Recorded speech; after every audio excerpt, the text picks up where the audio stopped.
Russia যুদ্ধ করছে ইউক্রেনের বিরুদ্ধে, এবং এই যুদ্ধটা এই বছরেই শেষ হবে বলে আমি মনে করি, এই কারণে যে এপ্রিল মাস, এখন কিন্তু এই মার্চ মাসে ইউক্রেনের সমস্ত মাঠঘাট এবং রণক্ষেত্র যেটাকে আমরা বলি, সেটা কিন্তু এই হাঁটু সমান কাদায় ভরে আছে।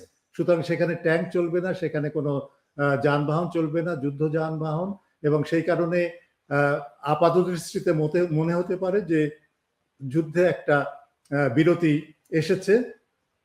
কিন্তু এপ্রিল মাসে যখন সবকিছু শুকিয়ে যাবে এবং মাটি যখন আরো শক্ত হবে, তখনই কিন্তু রাশিয়া কিন্তু আক্রমণটা পরিচালনা করবে, এবং সেই পরিচালনা নির্ভর করে না এই মধ্যপ্রাচ্যের কি ঘটছে না ঘটছে, আমেরিকা সেখানে আটকে আছে কিনা।